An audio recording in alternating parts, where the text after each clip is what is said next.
একটি কথা রেখে যাই যাতে বাবা দাঁড়িয়ে আমাদের মাঝে একটি কথা রাখতে পারে। ছোট ধরেন যে আমার নামে একটা মামলা হল 6 মাসের, যে আমার যদি সাজা শেষ হয়ে যায় কি বাড়িতে চলে যাবো না? আদমের বাড়ি কিন্তু ছিল জান্নাত, আল্লাহ থেকে জান্নাতে রাখবেন। তিনি গন্ধম খাওয়ার অপরাধে বাবার কাছে আমার একটা বিষয় জানা আসলে যে আমরা গন্ধম গন্ধম বলি যে ফল, এটাকে আসলে কি ফল না অন্য কিছু? ফল খেলে তো অপরাধ হওয়ার কথা না, আসলে কি গন্ধম না এর ভিতরে কোনো হাকিকত আছে? যে গন্ধম খাওয়ার অপরাধে পৃথিবীতে আসলে 350 বছর তিনি কাটাকাটি করার পর মাঠ পাইলেন, কালে মানুষ ছিলেন কেন বাবা হয়তো আমরা জানি, যাতে নামের পাশে যে নামটা ওই নামের খাতির আমাদেরকে আপনি ক্ষমা করে দেন, মাফ করে দিলেন। আল্লাহ মাফ করে দিলে পরে আমার তো সাজা শেষ, আগের বাড়িতে চলে যাব না, তার তো জান্নাতে যাওয়ার কথা। ক্ষমা করে দেওয়ার পর তার সাজা শেষ হওয়ার পর কেন আদমকে পৃথিবীতে রেখে দিলেন মালিক? এখান থেকে একটা হাকিকত, মানে আমার মনে 6 মাসের যে সাজা শেষ, আমি তো বাড়িতে চলে যাব। আদম আলাইহিস সালাম মা হাওয়া তিনি অপরাধ করছিল, পৃথিবীতে পাঠাইছিলেন মালিক, সাজা শেষ, তাদেরকে রেখে দিলেন। যদি জায়গা মতো যাইতে পেরে আমরা এতে দুনিয়ার এই ভেজালের ভিতরে হয়তো বার করতাম না। আরেকটি কথা বাবার কাছে ছোট করে, যে পৃথিবীতে আদম সৃষ্টির আগেও কয়েকটা জাতি হারত মারত জিন সক্ষম কয়েকটা জাতি এসেছে। একটা জিনের সন্তান, তাকে কেউ হাত বেঁধেছিলেন, মালিকের কাছে বললেন মালিক এই হাতটা আমাকে কে খুলে দিবি, এটা তো আমি খুলতে পারতেছি না, বলে পৃথিবীতে আমার প্রতিনিধি পাঠাবো, আদম আলাইহিস সালামকে পাঠাবো, এই আদম নবীর কাছে গেলেই তোমার এই হাত খোলার ব্যবস্থাটা হয়ে যাবে। কথাটা কেন, যে ব্যক্তির কথা বলবো এর ইঙ্গিতে কিছু আলোচনা আগের স্টেজে বাবা করেছেন, একটি হাকিকত বিষয়টি একটু জানবেন।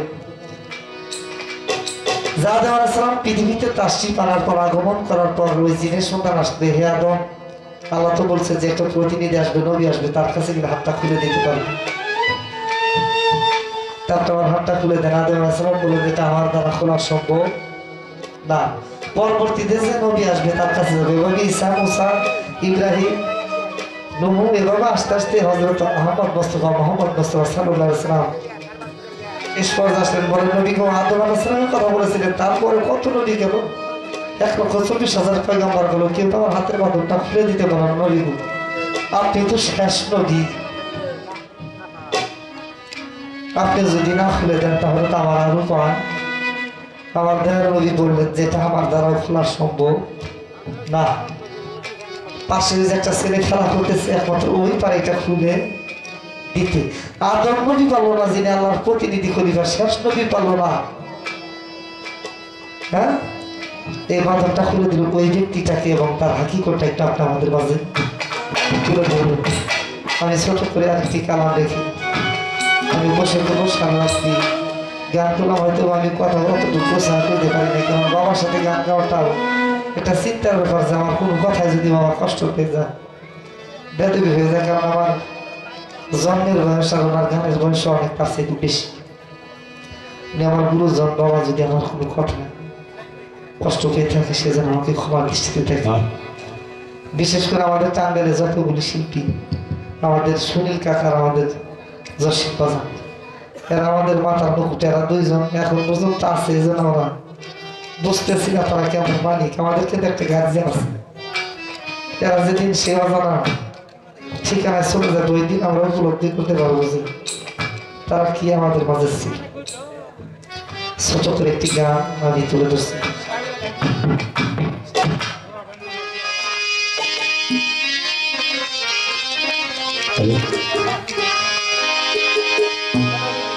ইমান চান জানি আর দুনিয়া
আমি বড় দুঃখী ভাবে লোকে আমারে ইয়াসিন বাবা বড় সুখী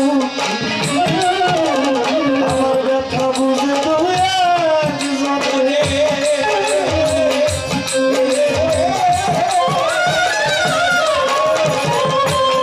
বান্ধব হারায় আমি বড় দুঃখী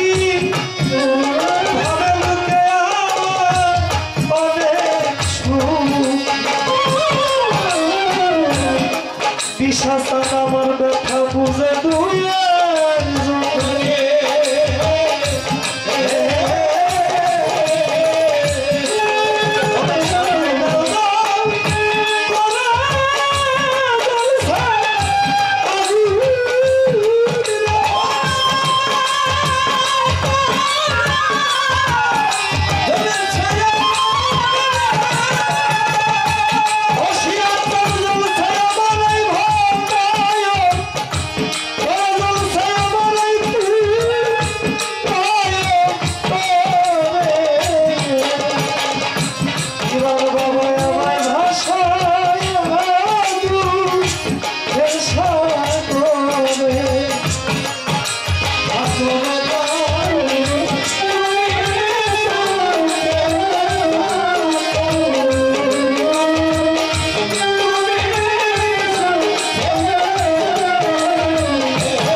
সবাই গেল আর কত দিব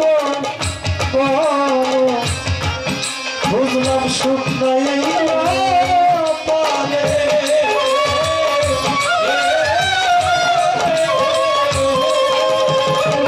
জসিম বাবাই আমাদেরকে একটা সবাই গেল বাবা আমি আর কত দিব বুঝলাম সুখ নাই কপালে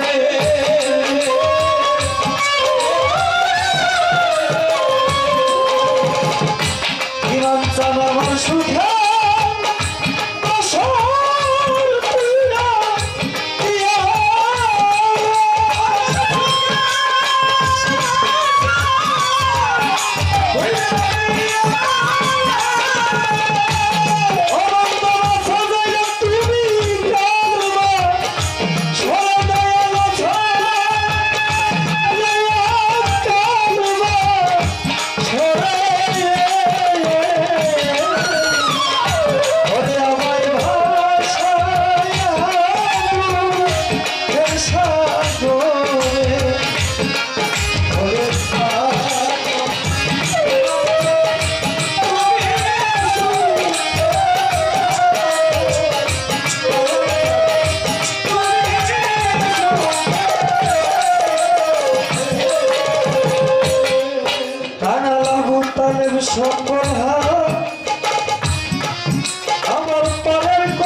ইমান চানা পুতালের সকল হারা গাছি ভাই আমার তুষার ভাই পালন করি না তাই রাখতেছি বাবা বিন্দু সব লাগছেন তোমারে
তুমি সুখে